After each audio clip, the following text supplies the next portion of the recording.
Shalom, querido, shalom, shalom. Voltamos com o vídeo, né? E não somente com áudio. Justo ontem, no domingo, deu um problema no meu fone de ouvido. E daí não teve jeito, queridos. Tentei para um lado, tentei para o outro, peguei um fone, peguei outro. Comércio fechado, né? Ontem teve que ser só áudio. Mas amém. Vamos continuar, estamos caminhando para os últimos dias, né? Hoje um dia muito especial. Daqui a pouquinho, para mim aqui é 4h25, segunda-feira, né? Dia 6. Para alguns já quase 5h30. E a gente está às portas de entrar numa grande virada, né? Numa virada de mês, numa data muito especial, que é o Yom Teruah. E eu creio que grandes coisas o Senhor tem para as nossas vidas, amém? E pegando esse ganchinho aí do Yom Teruah é o som, né, de convocação ao povo de Deus. E eu espero, em nome de Jesus, que esse som te convoque, te alinhe, para que você viva tudo, toda a plenitude, seja emocional, seja financeira, ministerial, profissional, toda a plenitude do que o Pai tem para a sua vida, né? Bom, ontem a gente falou sobre como que a fortaleza grega atua nas nossas finanças, e hoje nós vamos falar um pouquinho sobre como que a fortaleza babilônica atua. A fortaleza grega leva para a força do braço, né? Eu tenho que trabalhar e tal. Eu tenho que fazer, eu tenho que ser. E a fortaleza babilônica, ela atua dentro da feitiçaria e dentro da idolatria, com muita potência, queridos, muita potência. E não é que a romana não faça isso. A romana também libera essa questão de idolatria, mas a gente já falou sobre isso, é uma outra forma, né, de idolatria, mas idolatria é idolatria porque a gente não julga pelo percentual, a gente julga pelo ser santo ou ser separado do pecado, né? Vamos lá.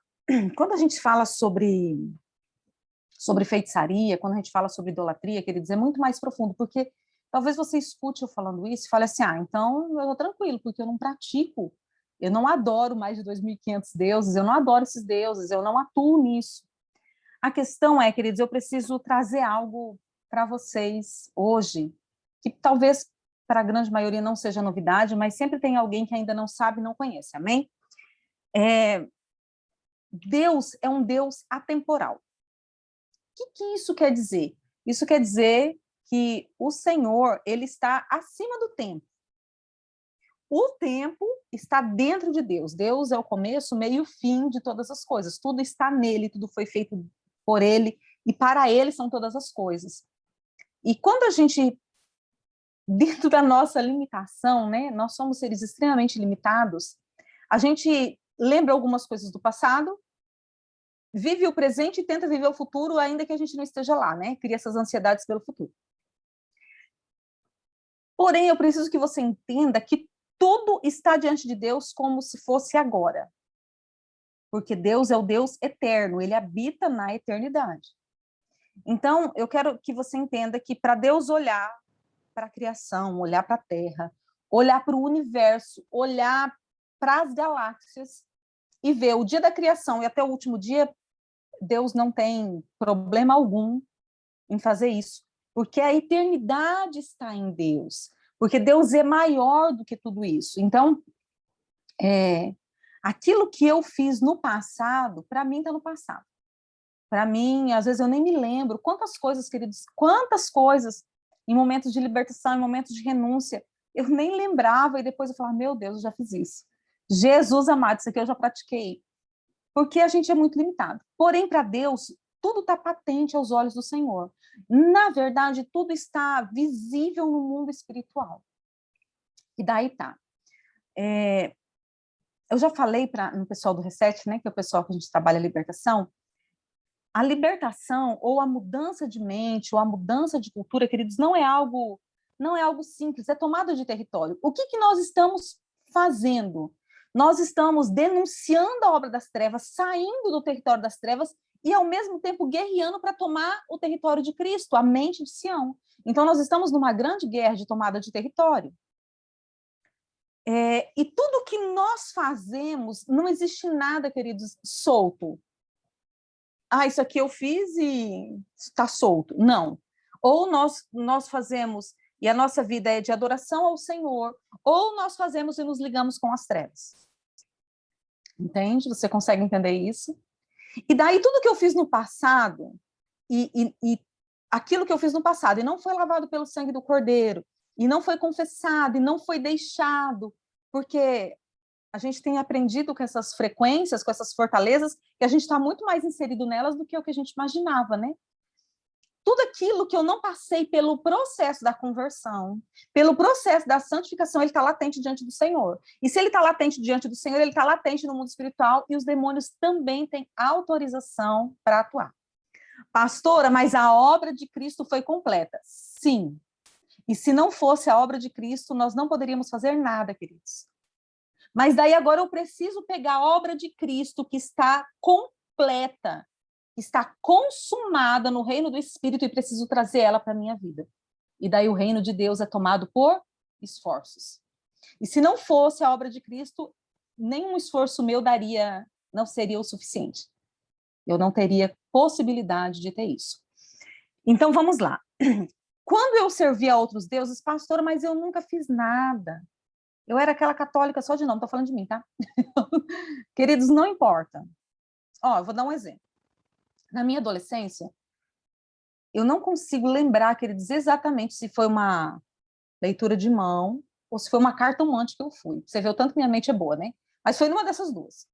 E eu fui, e aquela mulher era uma charlatã. E eu desmascarei ela, né? Porque pessoa terrível desde sempre, né?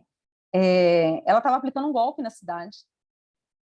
E eu, como eu era muito terrível, todo mundo que ela atendia, ela falava assim, olha, tem uma macumba muito grande na sua vida, fizeram um trabalho para você, e eu tenho condições de desfazer esse trabalho, você me traz isso, isso, isso, isso, isso, isso, isso. A cidade onde eu morava era muito pequenininha, só tinha uma farmácia. E daí ela citava geralmente as coisas da farmácia, porque não tinha muita possibilidade, né, de ter outras coisas.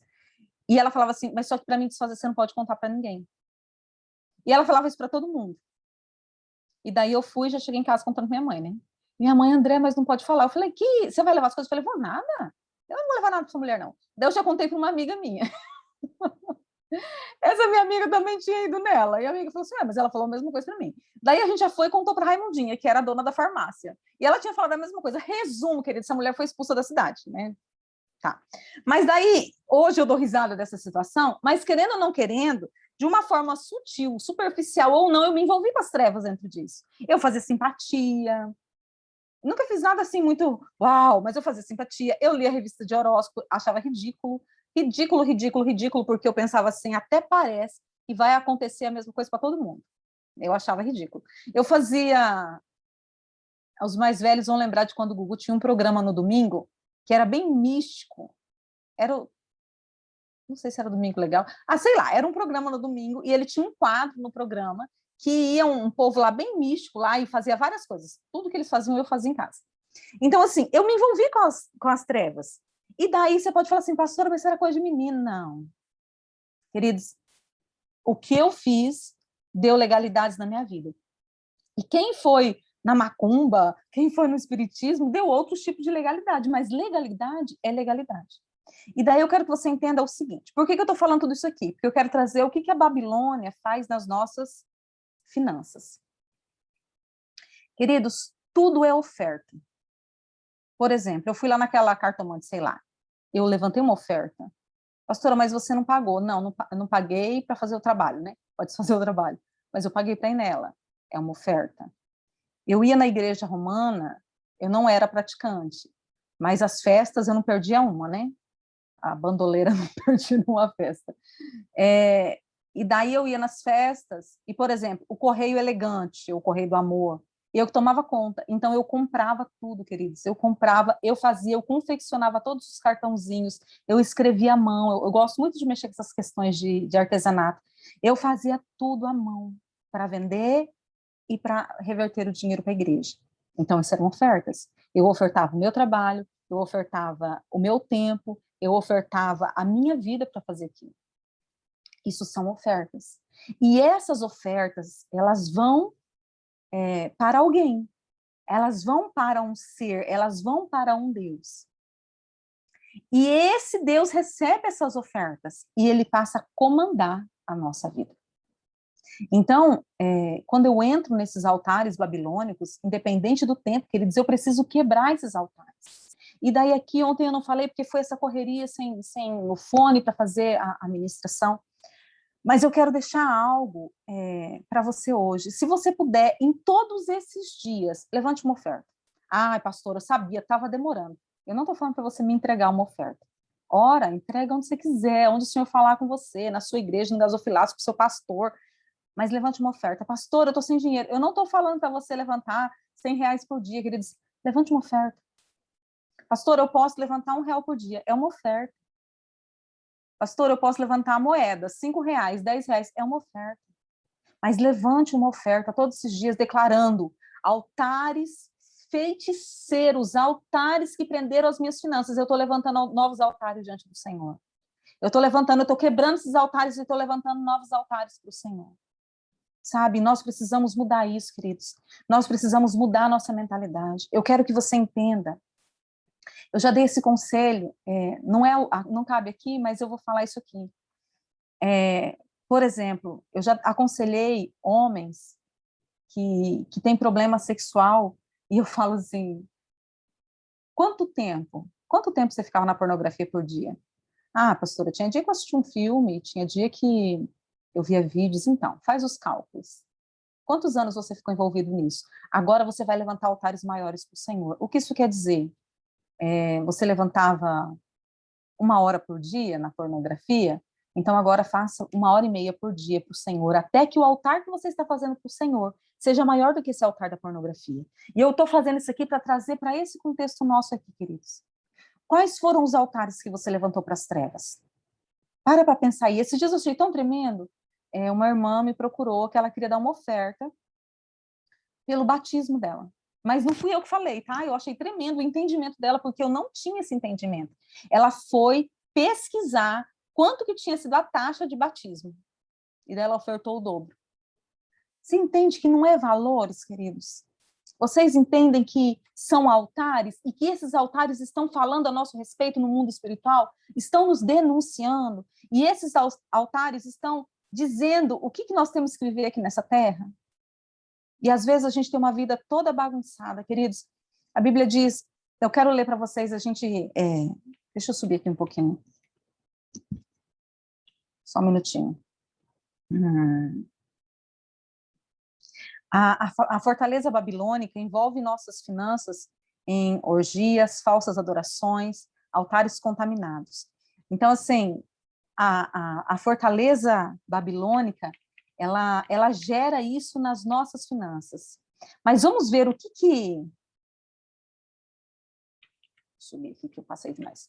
Vamos ver aqui o que a palavra fala que contrapõe, que se opõe àquilo que a fortaleza babilônica faz.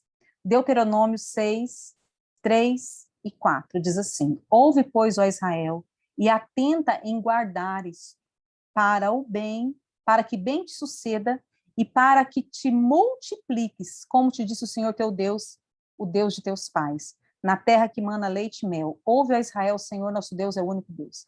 Então, aqui está dizendo já que o Senhor tem, olha só, ouve, pois, ó Israel, e atenta em guardares para que bem te suceda. Então, o Senhor está dizendo assim, ó, ouve. Quando a Bíblia fala ouve, está falando assim, obedeça. Obedeça, Israel. Você tem um único Deus. Pastor, eu não sou Israel, você é o Israel de Deus nessa terra, sim. Você não é descendente de Abraão? Você é o Israel de Deus. Você não é a videira, o raminho enxertado em Cristo, na videira verdadeira. Você é o Israel de Deus. Ouve, você tem um único Deus. Obedeça. Obedeça para que tudo vá bem na sua vida.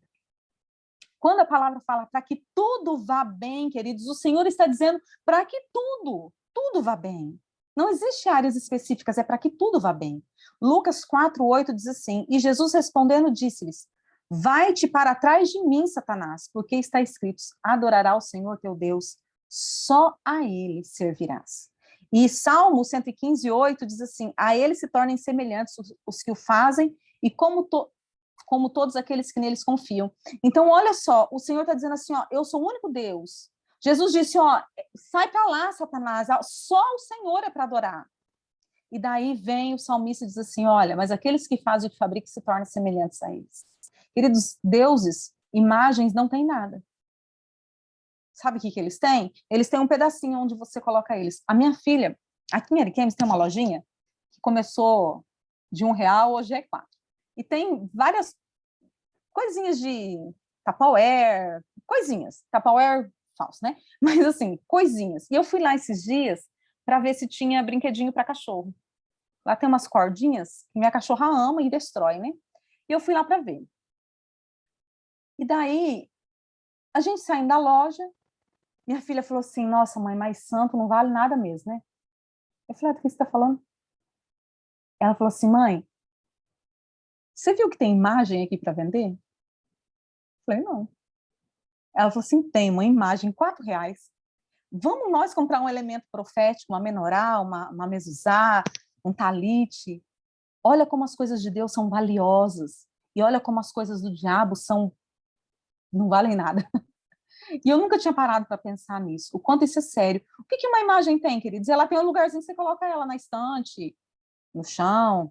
É o território dela. Torna-se semelhante. Então, muitas vezes, as nossas finanças estão todas amarradas, porque nós adoramos outros deuses. E daí, Deuteronômio 28, eu não sei se eu coloquei a Fortaleza Romana, deixa eu ver se eu não estou entrando. Coloquei. Então, amanhã a gente vai falar sobre isso.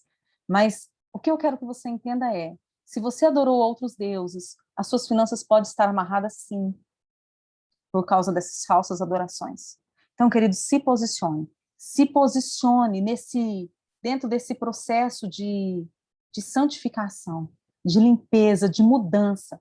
Hoje nós vamos fazer a renúncia do DNA africano. E daí você pensa assim, pastor, eu sou branca, dos olhos azuis, sou branco. Queridos, é genética. Olha aonde era a Babilônia, olha onde é Israel, olha as origens, olha os vizinhos. Tudo está ligado a tudo. Não veja pela questão cor, veja pela questão espiritual. Se desligue, se posicione, levante novos altares ao Senhor. E eu tenho certeza, queridos, que o Senhor vai mudar a tua sorte. Não é uma varinha mágica, que amanhã você vai acordar totalmente diferente, não é isso. Mas a Bíblia diz que é de glória em glória. E a glória do Senhor vai resplandecer sobre sua vida cada dia mais. Até que seja plena e completa. Amém? Que o Senhor te abençoe, que o Senhor te guarde. Que o Senhor te leve a lugares altos de Sião, queridos. Que o Senhor te entregue chaves, revelações poderosas.